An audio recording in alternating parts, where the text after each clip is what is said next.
What you're seeing right now is a village located in a place you'd never imagine people could live.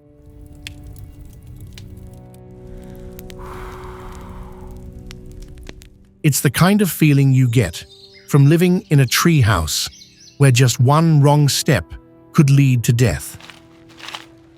No hospitals, no help, and absolutely no room for weakness if you ever find yourself lost here. Despite the harshness, the people here have survived for centuries.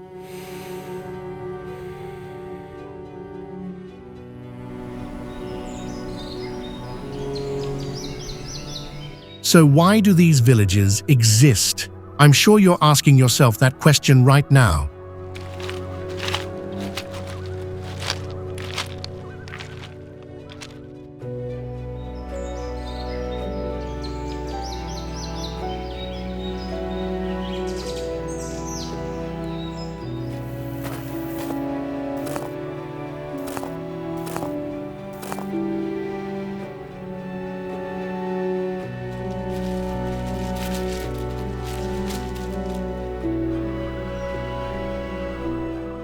Join Haida Planet as we venture into these impossible places, places where you should never go alone.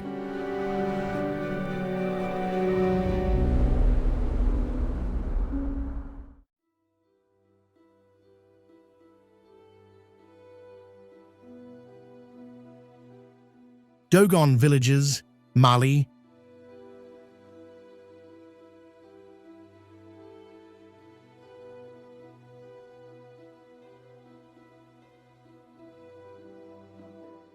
Instead of flat land, the Dogon people chose the towering Bandiagara cliffs for their backed-by-mountains location.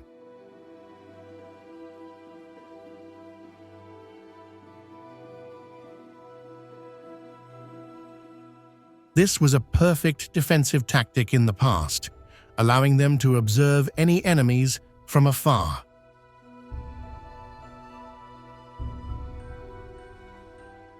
The houses and granaries here are all made from local materials, making the entire village blend perfectly into the colors of the cliffs.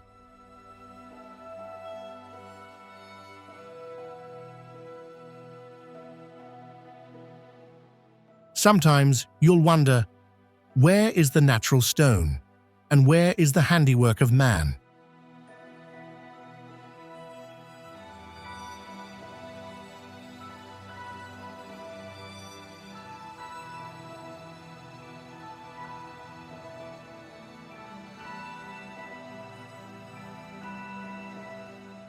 Living here is a daily test of physical endurance. There are no elevators, no paved roads.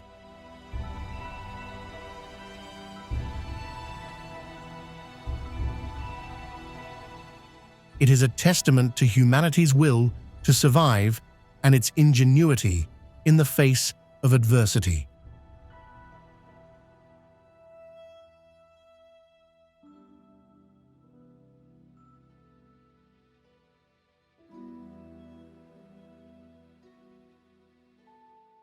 Migingo Island, Uganda. If you think a dangerous house has to be perched precariously on a cliff or right next to a volcano, then Migingo redefines that concept. This isn't just a house, but a micro-city spanning only about 2,000 square meters, yet housing hundreds of people. Located in the middle of Lake Victoria, Africa's largest freshwater lake.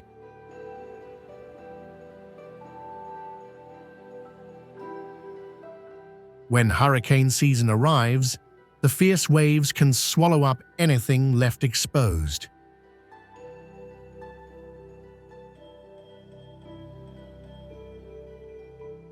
In 2010, this tiny rock sparked a territorial dispute between Kenya and Uganda because it generates thousands of dollars each year in fishing taxes.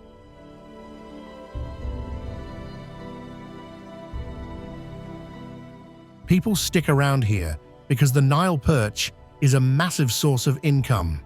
But it's also exactly why this island is constantly targeted by armed groups.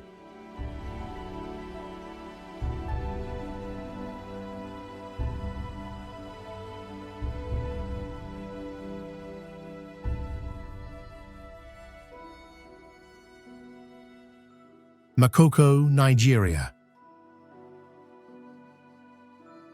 is a floating settlement balanced on water at the edge of Africa's largest megacity.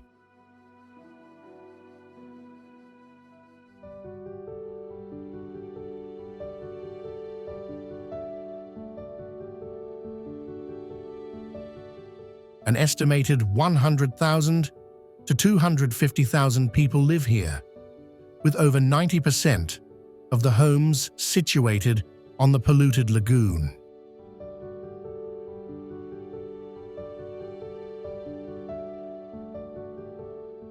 The floor is only 90 to 1.8 meters above the water's surface.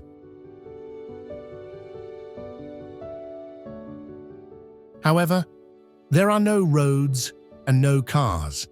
All transportation takes place by boat 24 hours a day within impossible places.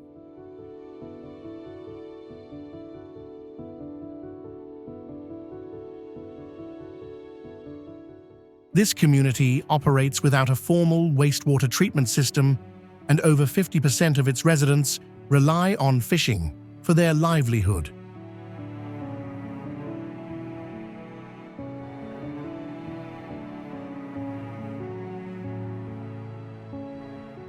For decades, this water city's residents have thrived without any urban planning, proving human life can adapt to places that seem utterly uninhabitable.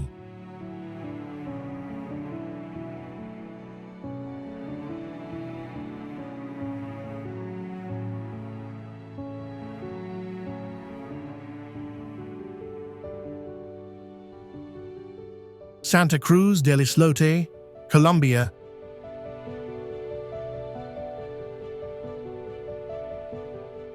Imagine an island only the size of 2 football fields, yet home to over 1,200 people.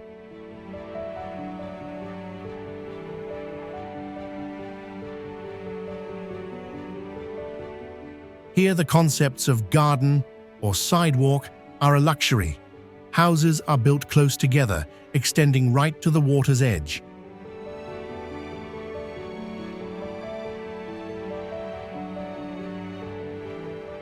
Just one major storm or rising sea level, and the entire island is like a fragile life raft in the middle of the ocean.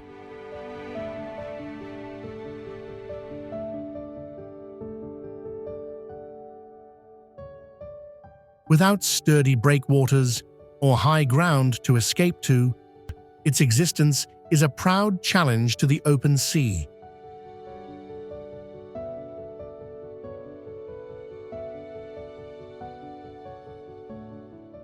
Free house on a crowded, peaceful island. Take it for sea view doorstep, or skip for lack of privacy. You in?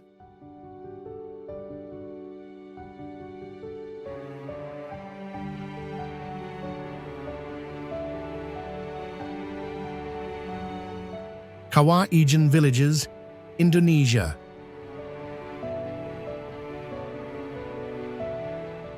Living in the villages around Kawah Ijen is not simply about settling down. It's a daily gamble with nature.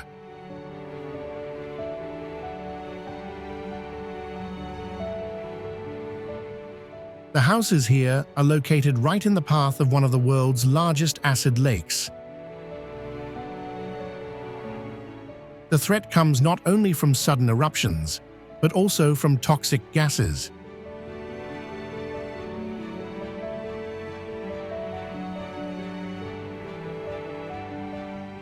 The wind here can carry a thick, sulfurous fumes that engulf the entire village at any time, making breathing a real challenge. In addition, acids and sulfur in the air seep in, causing everything to rust and deteriorate much faster than normal.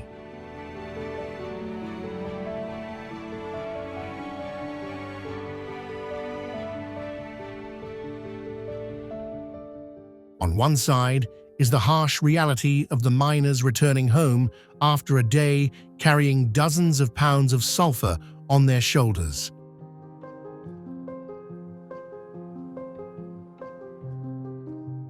For them, a home is both their only shelter and a reminder of the fragility of their lives.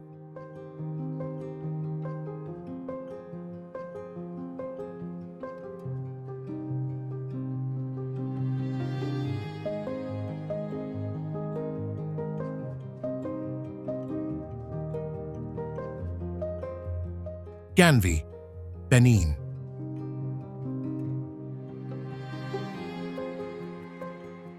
This is a village built entirely on water.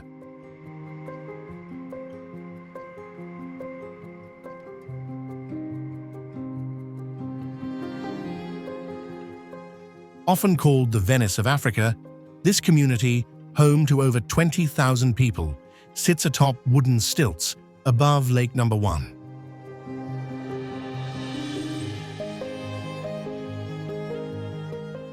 There are no roads or cars, only narrow boat lanes connecting houses, schools, and markets.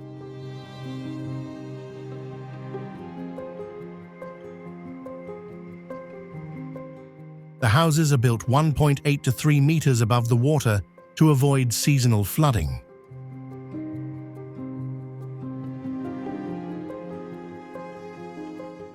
And daily life, including cooking, bathing and shopping, all takes place on boats.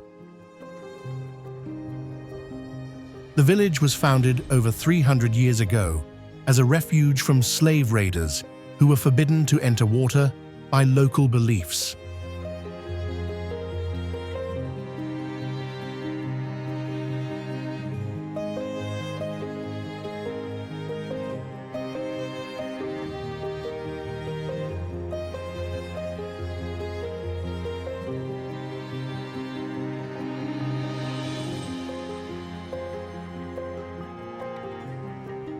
Haidi al-Jazzil, Yemen. It doesn't rest on the ground. It sits atop a massive 150-meter-high rock formation in the middle of the Wadi Dogon Valley.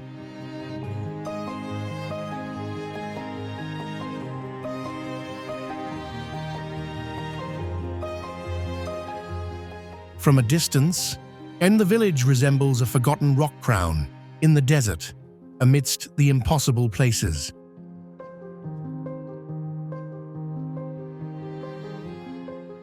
The contrast between the sheer orange-yellow cliffs and the rustic mud brick houses creates a beauty that is both majestic and strangely fragile.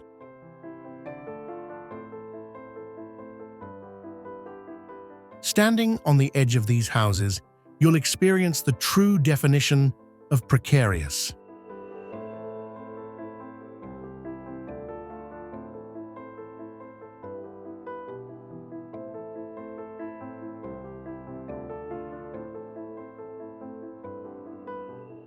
There are no modern railings, only the mountain wind and the panoramic view of the deep valley below.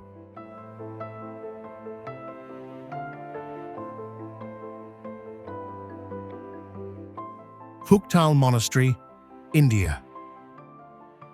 This is the shared home of hundreds of monks, a giant beehive-like structure of mud and wood clinging to the Dragon's Mouth cave on a sheer limestone cliff. Just one misstep on the narrow stone steps, and you'll see the emerald green Zarap River swirling in the gorge right below you.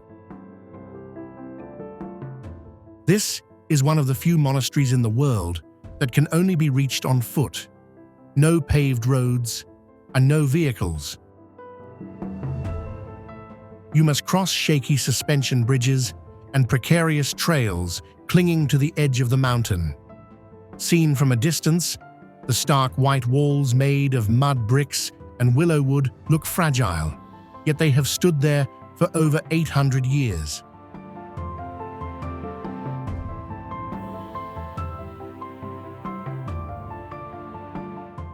Castellfollit de la Roca, Spain.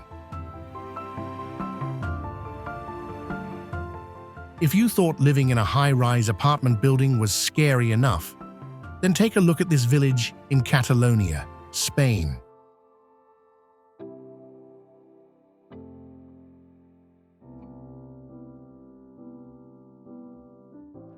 The houses here aren't just perched on the edge of a cliff. They seem to be part of the cliff itself.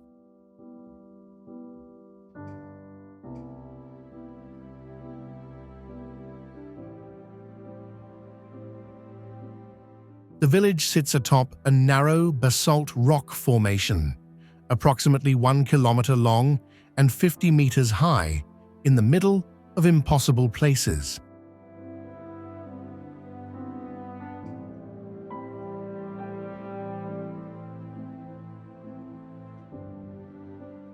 This rock formation was created by the collision of two volcanic lava flows thousands of years ago.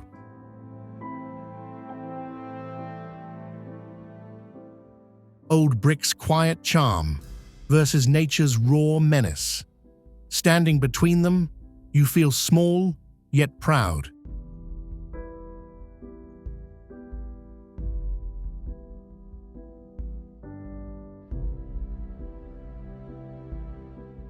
Baja Water Villages, Malaysia. It is home to people often referred to as sea nomads.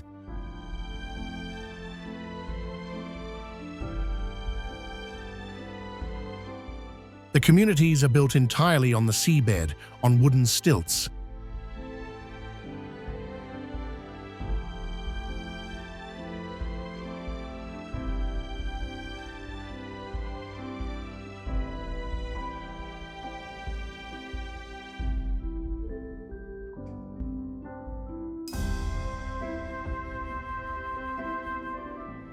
Families live 3 to 9 meters above the water, their houses connected by narrow planks instead of roads.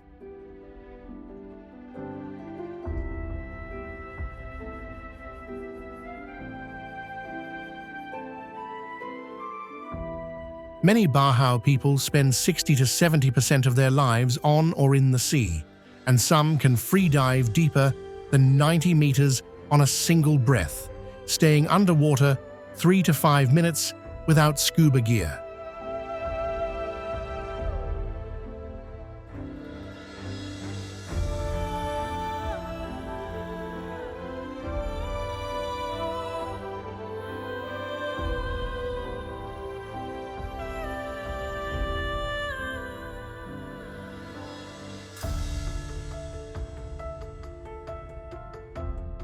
Some villages are born, live and die without ever owning land, relying almost 100% on fishing for survival.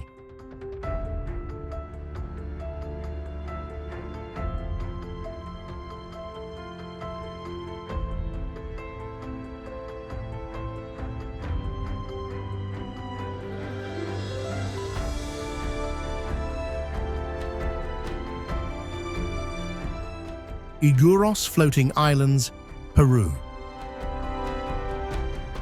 You're standing on thousands of tightly woven layers of dry totora grass, hundreds of meters below in the depths of Lake Titicaca.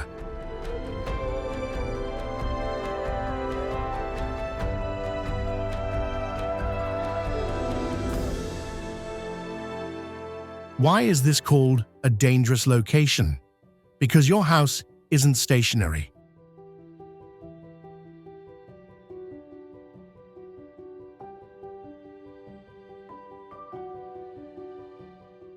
Without the anchors, a strong gust of wind could carry your entire bedroom across the Bolivian border in a single night.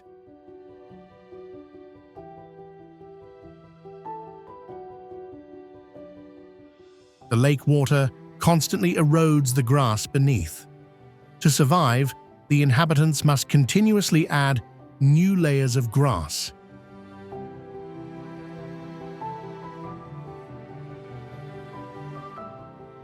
It feels like you're racing against time to prevent the floor from turning into the lake. The entire house, the floor, the walls, was made of dried straw. Just a tiny ember could turn the whole island into a giant torch.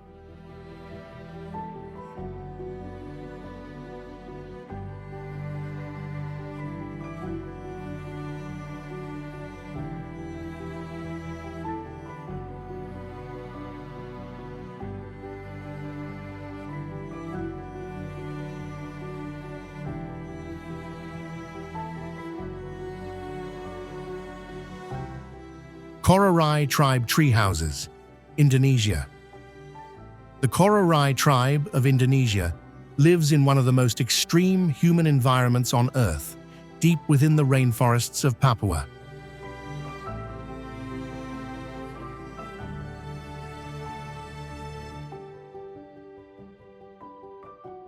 Their homes are built 80 to 120 feet above the ground, perched in the treetops to avoid floods, insects, and rival clans.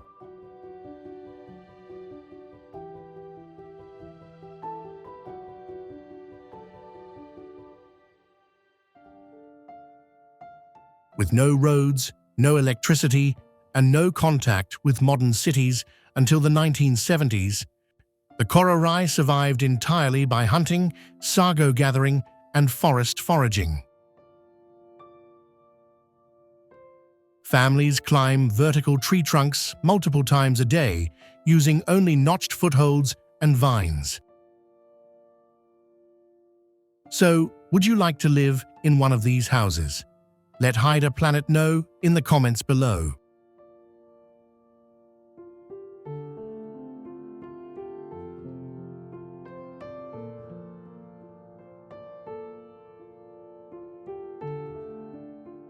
La Rinconada, Peru. If you think a house is dangerous because it's on the edge of a cliff or in the eye of a hurricane,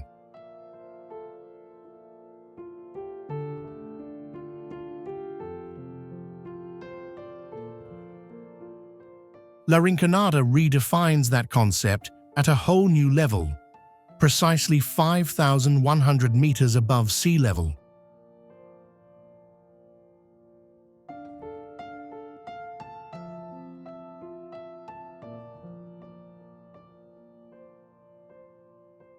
The first feeling you get when entering a house here isn't warmth, but suffocation.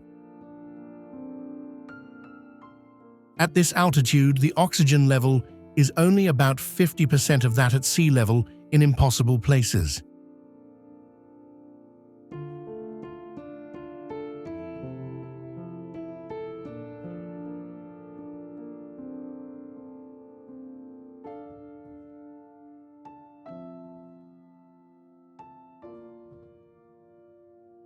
Every breath you take in the small, cold, tin-roofed room feels like you're breathing air through a tiny straw. You're not just living indoors, you're fighting to keep your lungs functioning.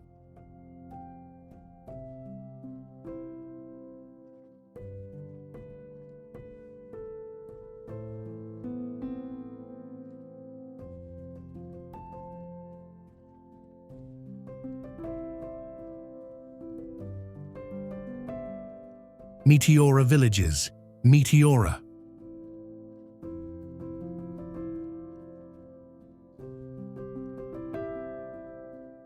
Looking up at this village from below, you'll see monasteries seemingly emerging from the rock.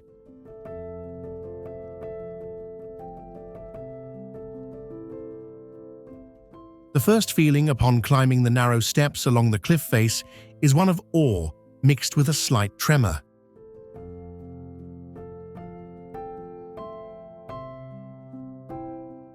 In the old days, to get here, people had to sit in a trawl net or climb a rope ladder, literally entrusting their lives to fate. Looking at the sturdy stone walls, right on the edge of the cliff, I couldn't help but admire the medieval builders.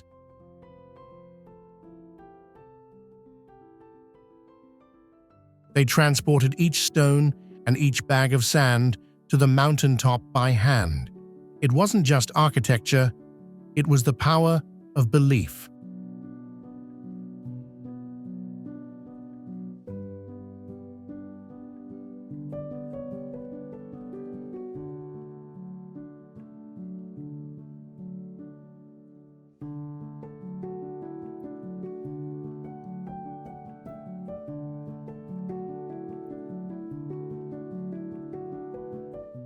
Ushguli, Georgia.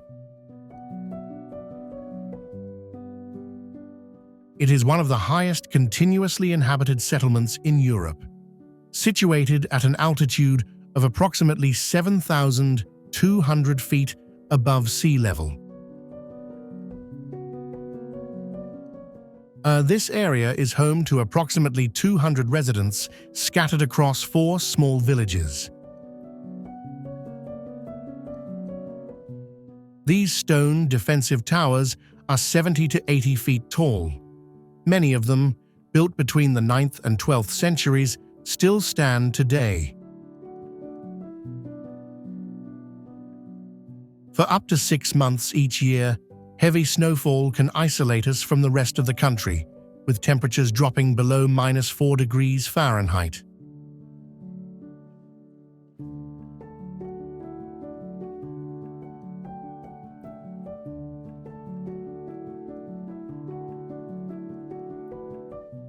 The area lies at the foot of Mount Skara, Georgia's highest peak, at 17,059 feet.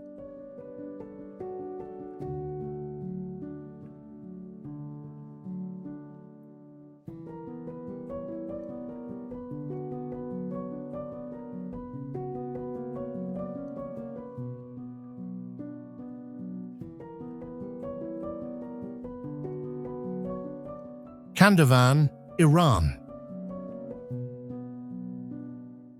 These are houses that the people here don't build on land. They live in rock formations created from volcanic ash and lava. With houses carved deep into the sheer cliff face, just one misstep outside the door, and you'll be standing on the edge of a small abyss. Looking at these jagged rocks that seem on the verge of collapsing, anyone would be concerned about their safety.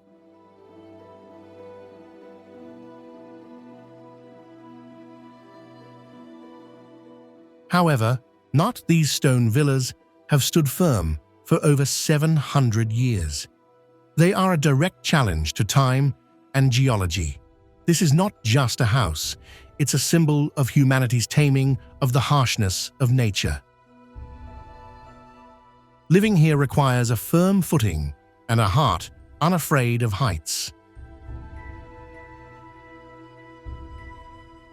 Taos Pueblo, USA. The danger here lies in the harsh challenges it has overcome over the past 1,000 years against the ravages of time and nature.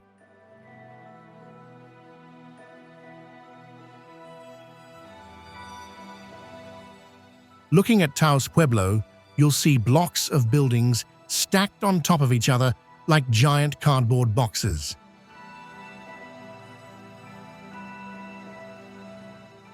But don't let that rustic appearance fool you. This is the world's largest inhabited adobe structure in the midst of impossible places.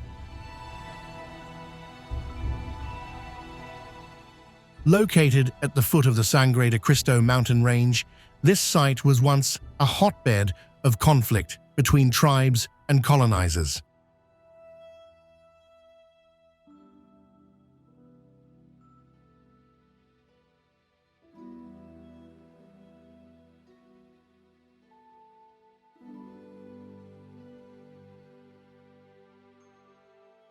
Now, the construction of high-rise buildings with no windows on the ground floor was an extremely clever military defense system.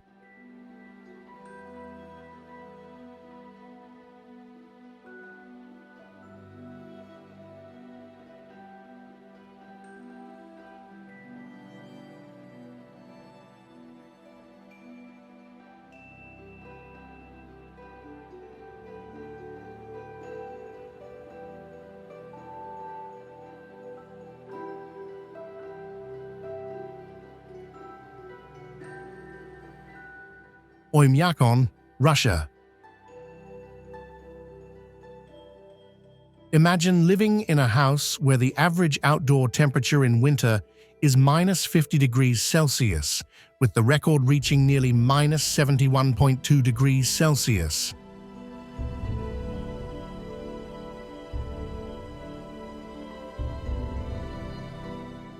In Oymyakon, simply standing outside for too long without proper protection will cause your skin to freeze instantly.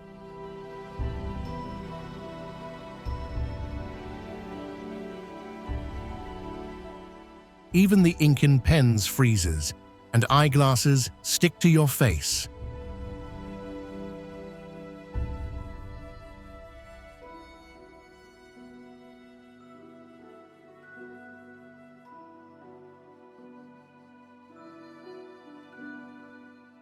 The houses here are typically multi-layered wooden structures, most notably built on wooden piles driven deep into the ground.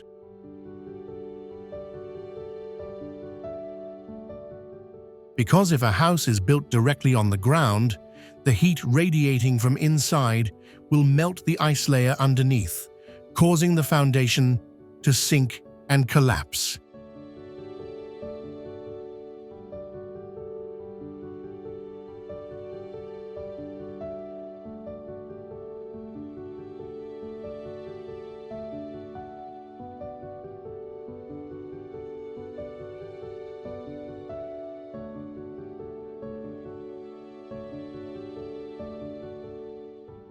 Tristan da Cunha, England. Your home sits right at the foot of a volcano, over 2,000 meters high. Remember the events of 1961, when the entire island had to be evacuated to England due to a volcanic eruption. Living here means accepting a deal with Mother Nature. She gives you peace, but can take it back at any time.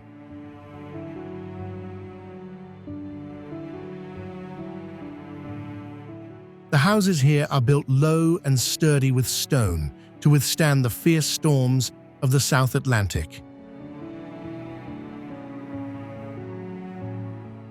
Every night, the wind howling through the cracks reminds you you're just a guest on this giant rock drifting in the ocean.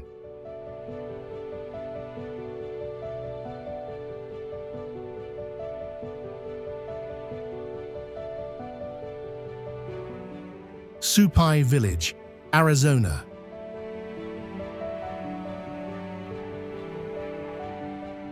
Located right at the bottom of Havasu Canyon, the houses here are squeezed between towering cliffs hundreds of meters high.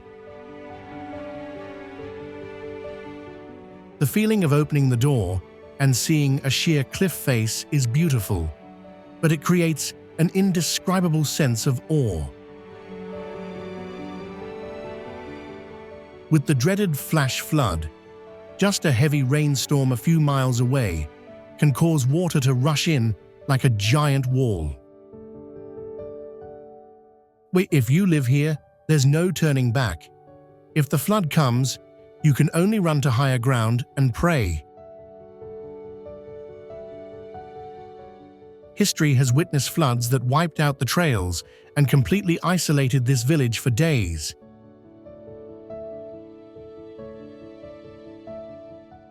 Even more remarkably, cell phone service is a luxury here, and mail is still transported by donkeys.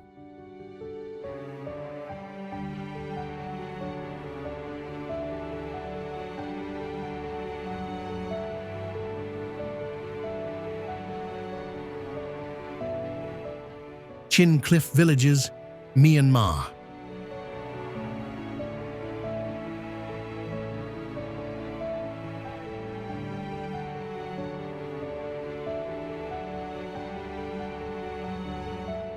Standing on the porch of a house in Chin, beneath your feet is not flat ground, but a chasm hundreds of meters deep.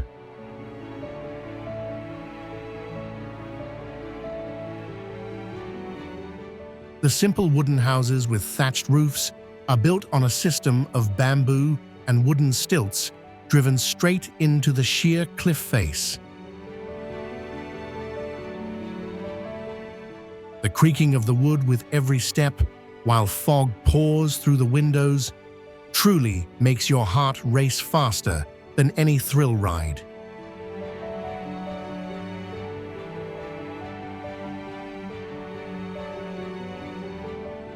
It's a blend of fear of heights and amazement at the adaptability of the local people.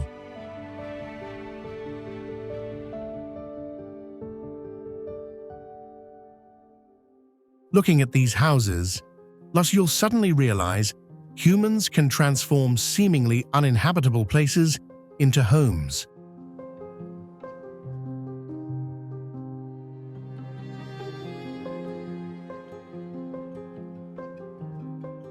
The danger of the cliffs is precisely where they find safety from wild animals or historical upheavals.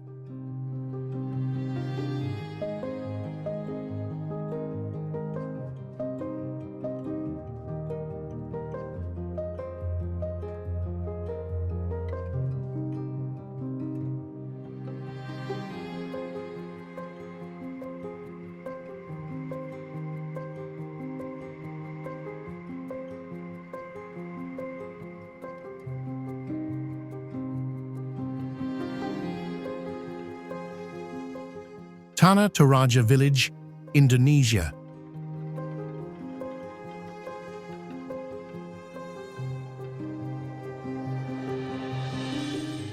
Located at an altitude of nearly 3,000 feet, this place is not famous for its height, but for its treatment of death.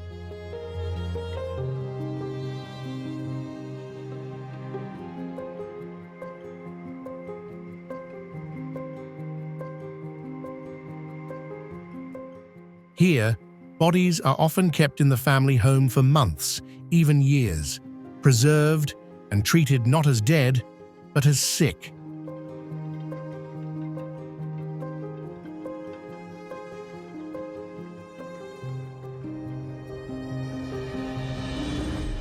Funerals can last from 3 to 7 days, with dozens of water buffalo sacrificed as a sign of respect.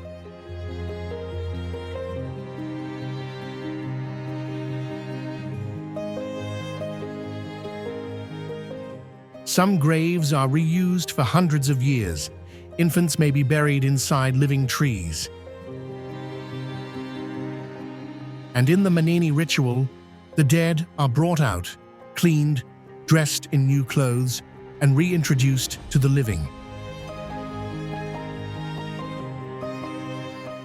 In Tanah Toraja, death is not an end.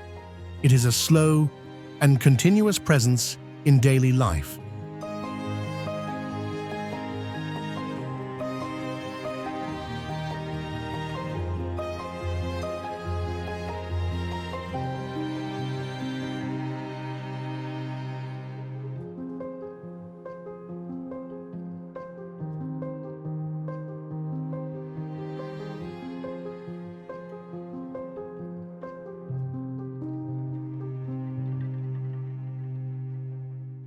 Longyearbyen, Norway. The danger being discussed here is avalanches, as the houses here are often located at the foot of steep mountain ranges, like Sukatoppen.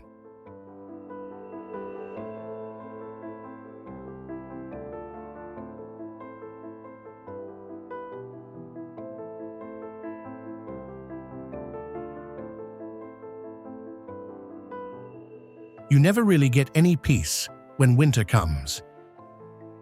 After heavy blizzards, officials frequently order emergency evacuations of whole areas because of very high avalanche danger.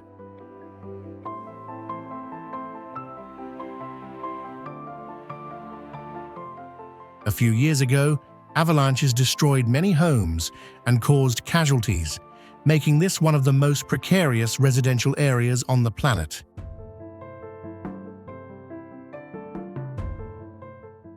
As Earth's temperature rises, this ice melts, causing the ground to become muddy and unstable.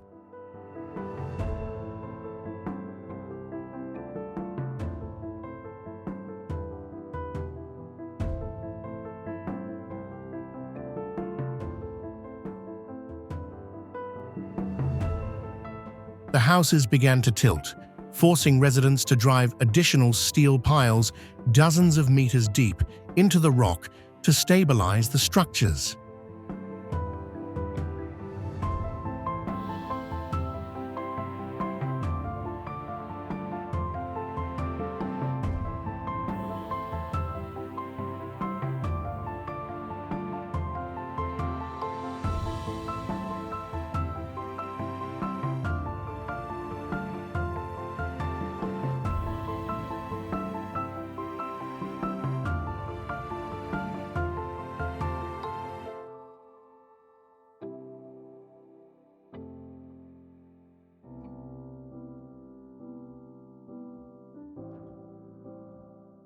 Igbo Ora, Nigeria.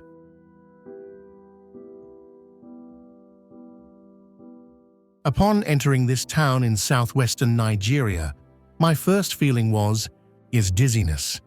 Every few steps, you encounter identical faces.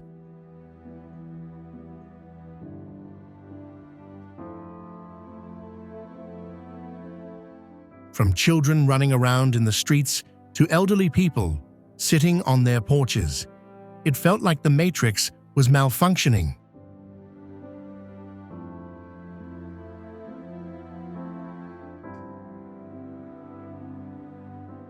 The locals believe that diet is the culprit. They eat a lot of okra leaves and wild sweet potatoes, which contain phytoestrogens. In Igbo Ora, there's a humorous saying, "If you don't see any twins in 10 minutes, you're probably in the wrong town."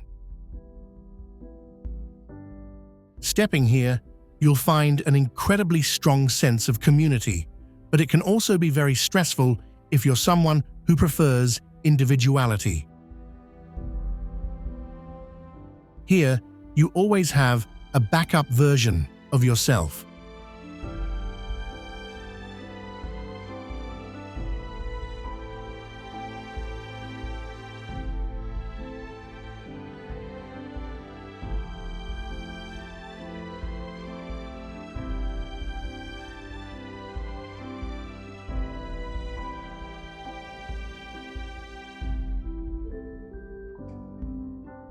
Cinque Terre villages, Italy. If you think of houses as just solid concrete blocks on flat ground, then Cinque Terre will make you change that definition. This is not just architecture. It's a challenge between man and Mother Nature.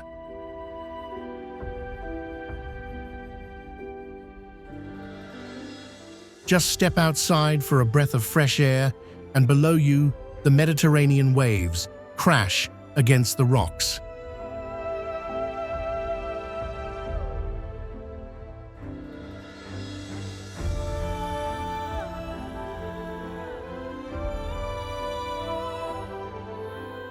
It felt as if you pulled out a brick from underneath, the entire village would collapse into the sea like a colorful domino effect.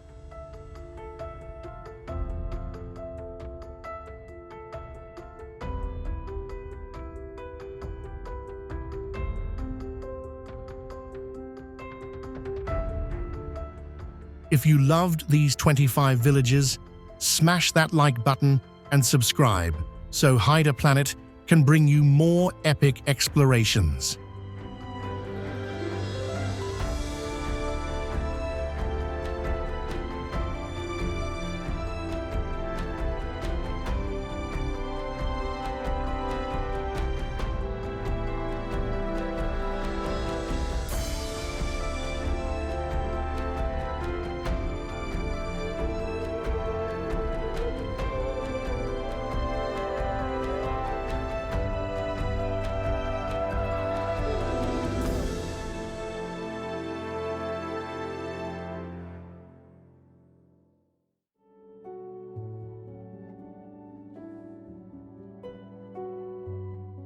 Guoliang Tunnel Road.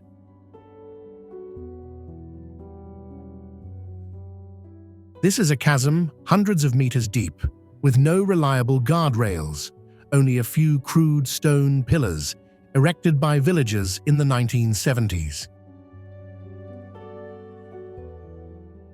The tunnel is approximately 1.2 kilometers long, only 4 meters wide and 5 meters high, just wide enough for 2 small cars to squeeze past each other in a split second.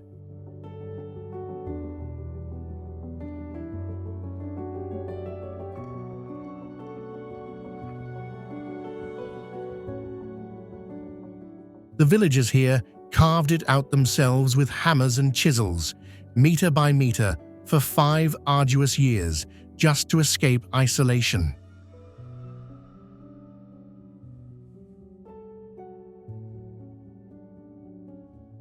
Previously, they only had a slippery and deadly stone staircase leading to the sky. Many people lost their lives during its construction.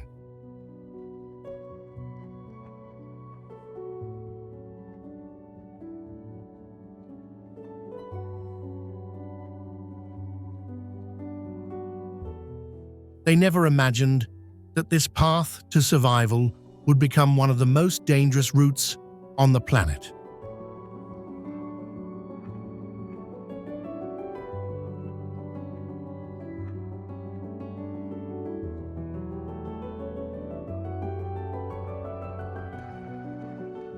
BR 116.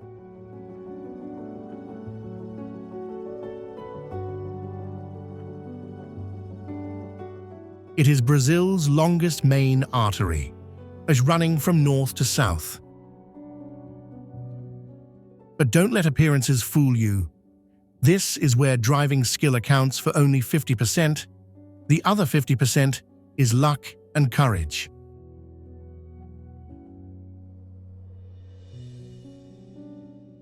The stretch of road from Curitiba to São Paulo is a real nightmare. You'll face a series of hairpin bends alongside precipices.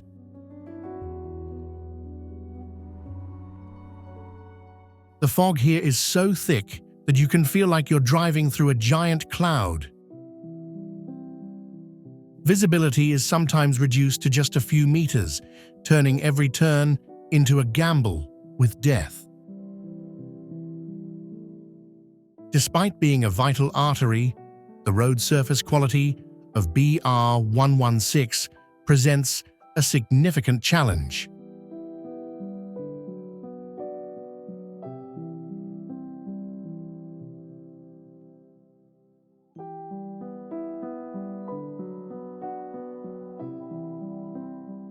Commonwealth Avenue.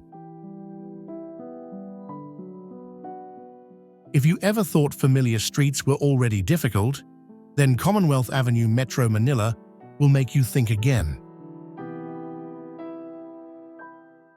With an official speed limit of 60 kilometers per hour, buses and some private drivers actually travel at 80 to 100 kilometers per hour as if nothing happened. Near many accidents result from overspeeding and loss of control. With an estimated 3 to 5 accidents per day, it has consistently ranked among the deadliest roads in the Philippines for many years. At one point, it was even ranked highly on the global list of dangerous roads, although it wasn't the typical treacherous mountain road.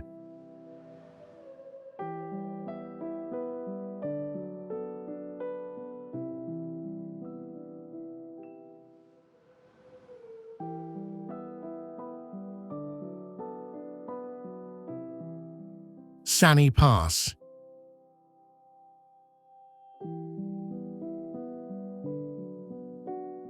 When you get here, don't expect smooth, paved roads.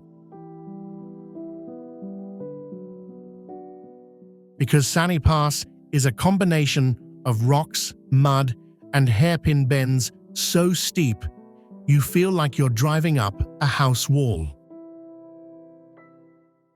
Due to strict regulations, the South African authorities only allow 4x4 vehicles to go up the mountain.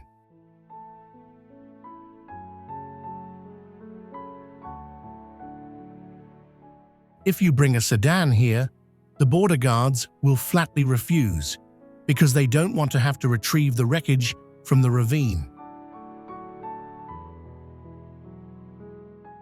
Just a slight misstep or loss of balance on the rocky terrain, and then the car will instantly slide backward through impossible places.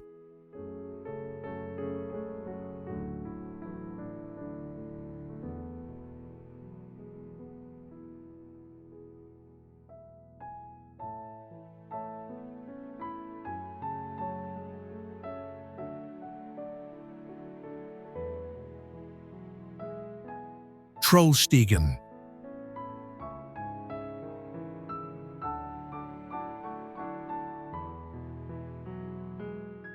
With 11 consecutive hairpin bends, each almost 180 degrees, and an average gradient of 9 to 10%, reaching up to 11% in some places.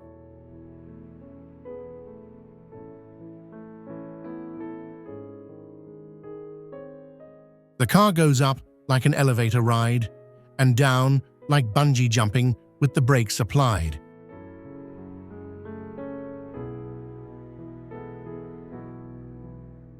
Narrow road, many sections barely 1 lane wide, cliff on one side, abyss on the other, feels like driving on the edge of a chessboard.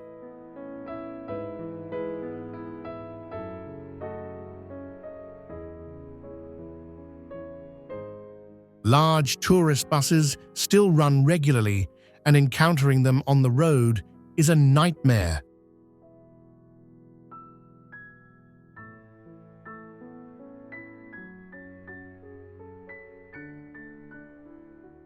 Many drivers recall their first time driving, heart pounding, hands sweaty, even at 10 degrees Celsius.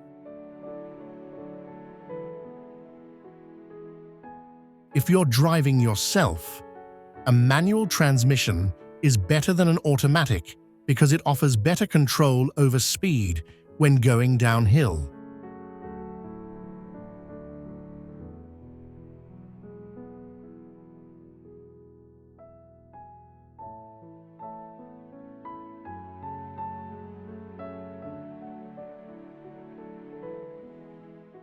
Transfiguration Highway.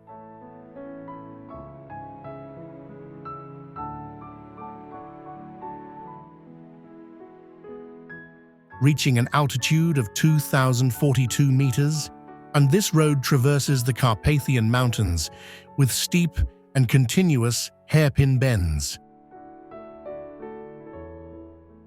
Viewed from above, it resembles a ribbon of silk thrown down the mountainside in a chaotic yet artistic manner.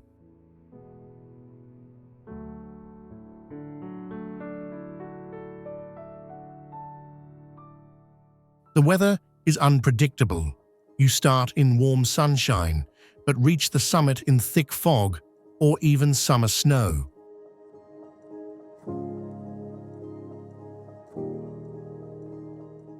In many sections, the distance between your wheels and the abyss is only a few handspans, with rather modest guardrails. And don't be surprised if you have to brake suddenly because a flock of sheep is leisurely crossing the road.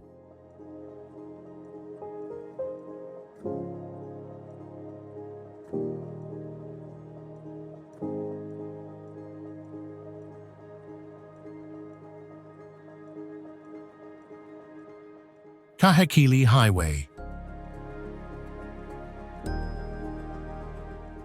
The road is about 20 to 35 miles long, but the most dangerous section is only about 9 to 13 kilometers.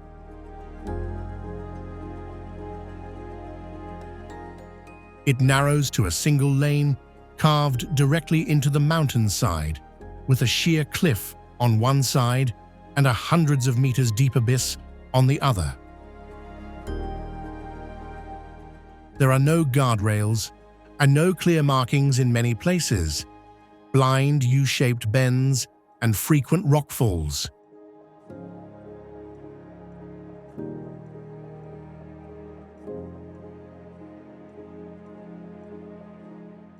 Two-way road, but only wide enough for one car, so one vehicle often has to reverse tens of meters when meeting oncoming traffic.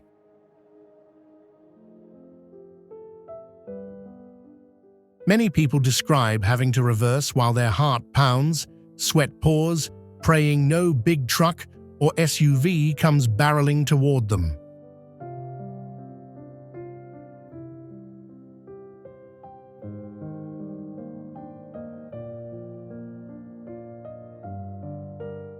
Canning stock route, Australia.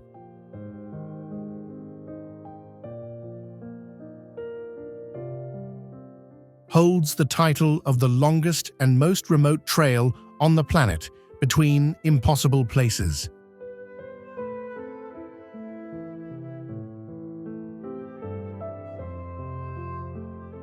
Established in 1910 for herding cattle, it has no paved roads, no convenient gas stations, and most importantly, no room for error.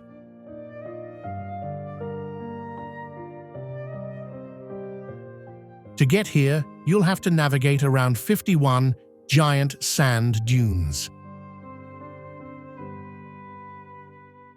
The road surface is mostly extremely bumpy, corrugations, which can break axles or cause any unsecured components to fall off.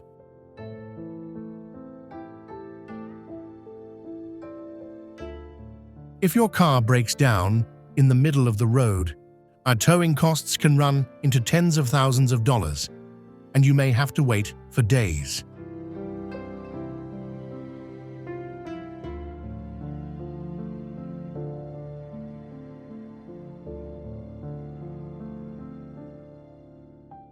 D915, Bayburt off.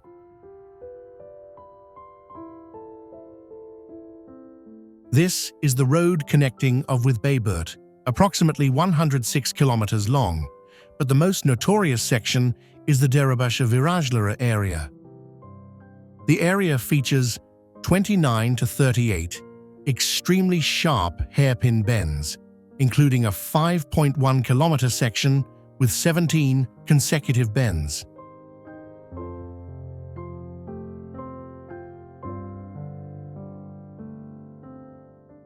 With an altitude ranging from approximately 1,712 meters to 2,035 meters above sea level, the slope reaches up to 17%.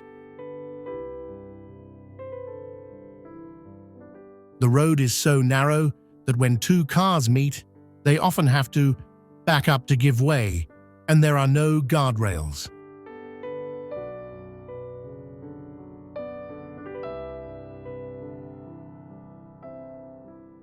The road is mostly gravel, with a poor surface prone to landslides, and the weather is unpredictable, making it especially dangerous in winter.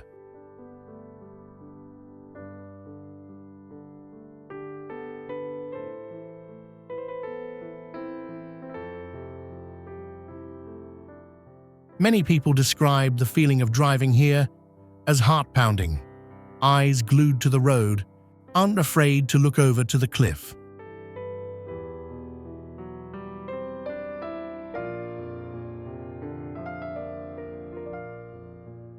Passage du Gois. A causeway, approximately 4.12 kilometers long, connects Noirmoutier Island to the mainland.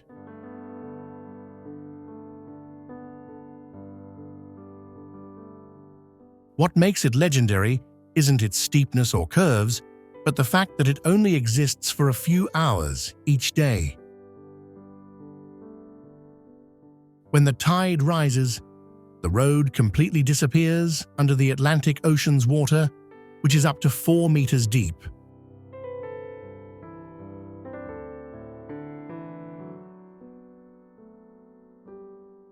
When the water receded, it was revealed like a silken ribbon, covered in green moss and mud.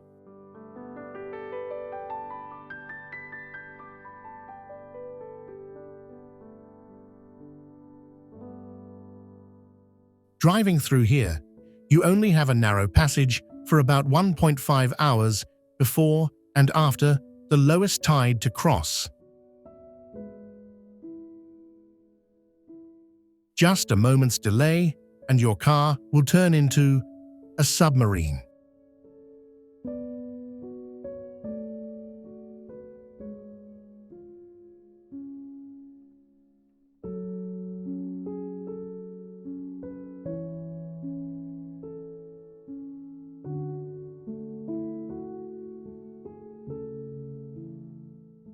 Castellfollit Pass.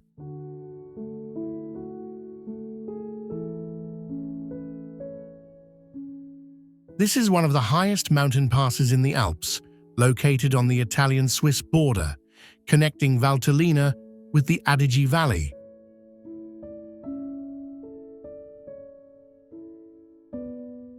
What really makes it legendary isn't the height, but the 48 to 60 hairpin bends, especially the north side's 48 stone-numbered curves.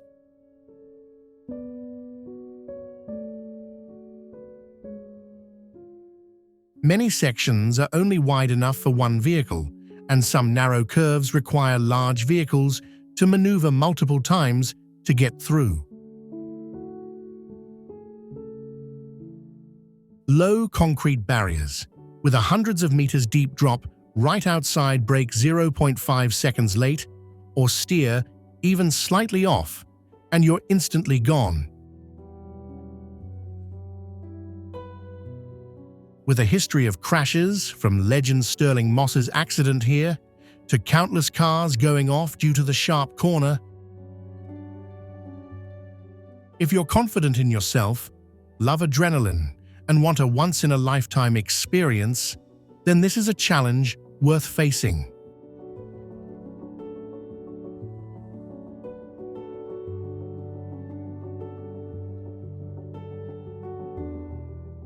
Los Caracoles Pass. If you think you're a skilled driver, Los Caracoles will make you think again.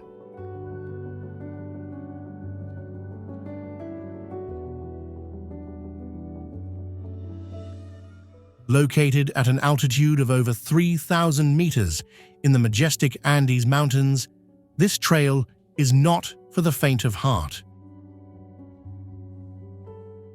Caracoles, in Spanish, means snail, viewed from above, the sharp curves stacked upon each other like the spirals of a snail shell.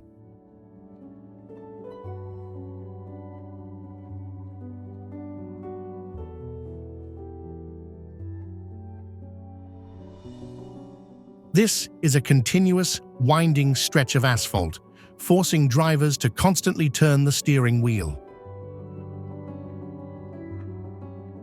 The path climbs relentlessly uphill with no guardrails in many sections. A small mistake could lead straight to a deep ravine.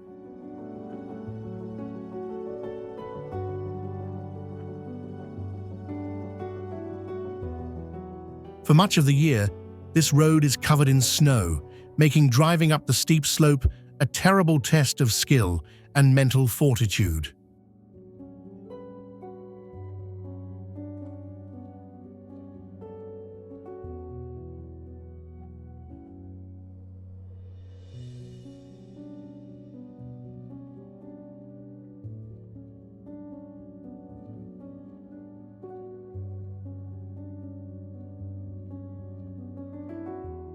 Roca Pass.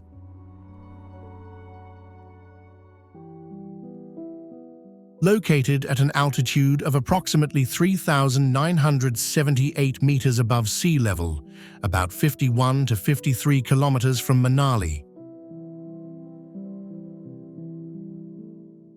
Along with hundreds of consecutive hairpin bends, many sections of the road are so narrow that only one car can pass at a time.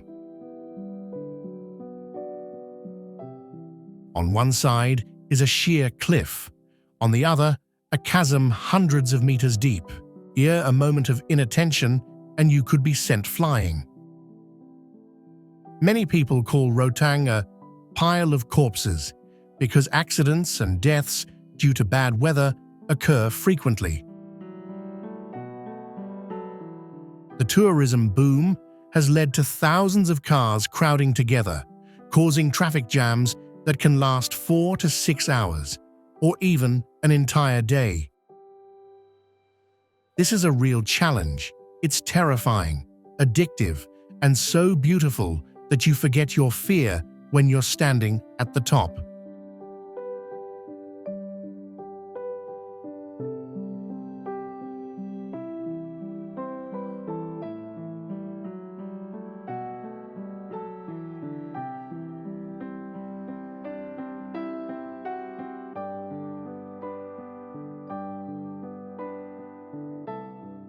al-Jazzil Pass.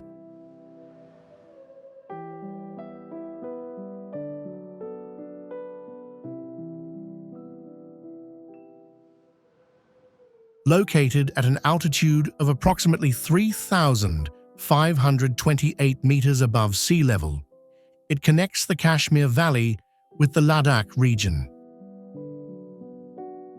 On one side are sheer cliffs, on the other, a bottomless abyss.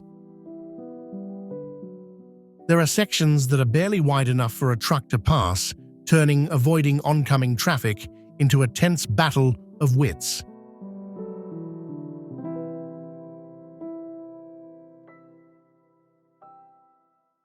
And there's no premium asphalt here. The road surface is mostly dirt, gravel, and mud. What your car will literally dance